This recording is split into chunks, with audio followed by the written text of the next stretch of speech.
Born in Chapel Hill, Tennessee on July 13, 1821, Nathan Bedford Forrest rose to become a lieutenant general in the Confederate Army during the Civil War and is most remembered for his innovative strategy and tactics. In fact, most people would consider him the greatest cavalry general that our nation has ever produced. Forrest acquired great wealth as a planter and slave trader. In fact, he was one of the richest men of the South. But his biggest commodity that he traded in was, in fact, people. He was a slave trader. Some folks hold that against him, although there were a lot of slave traders back then. In July 1861, he enlisted with the Tennessee Mounted Rifles as a private.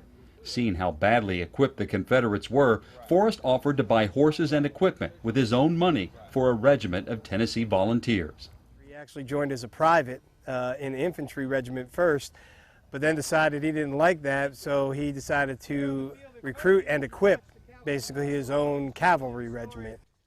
Even before the raid at Murfreesboro, Forrest had distinguished himself at Fort Donelson and Shiloh.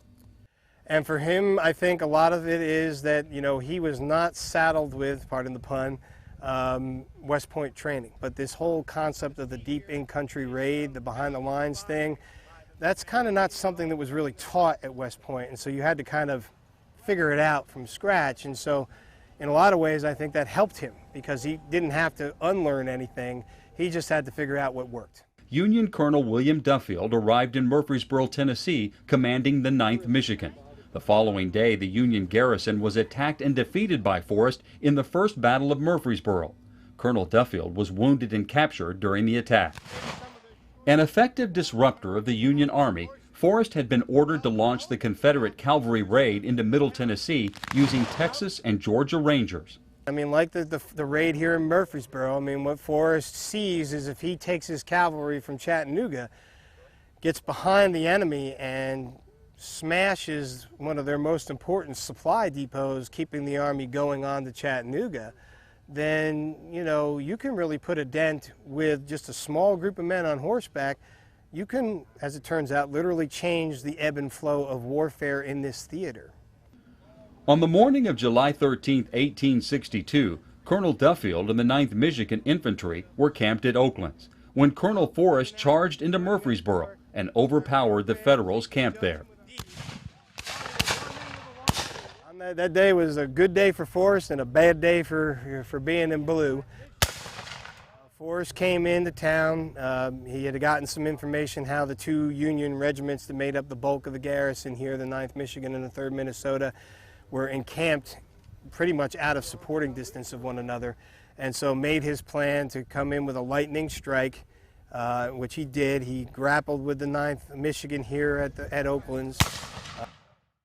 By the end of the day, Colonel Forrest accepted the Union surrender inside Oakland's mansion. Would subdue the garrison and the courthouse, then deal with, or at least isolate the 3rd Minnesota, and then bit by bit, using the mobility of his cavalry and a fair bit of bluff, you would make a head of a poker player, force each unit separately to surrender and essentially bag the entire garrison. It's a huge victory for the Confederates. To capture an entire town and an entire garrison basically right underneath the enemy's nose is a coup in and of itself tactically.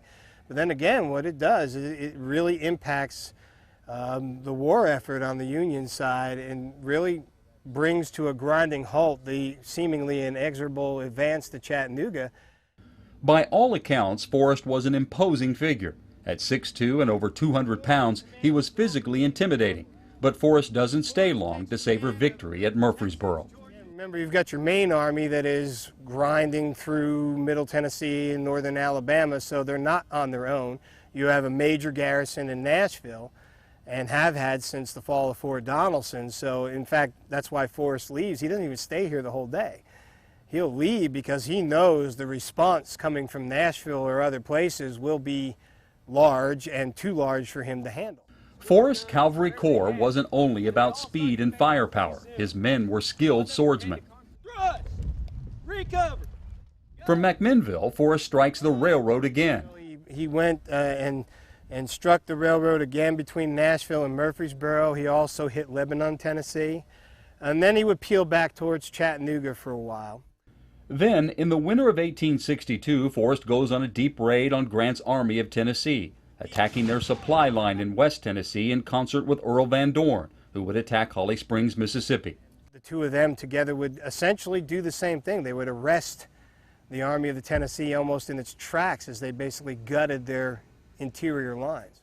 2 years later, Forrest would be accused of war crimes at the Battle of Fort Pillow for allowing forces under his command to massacre hundreds of black Union Army and white Southern Unionists.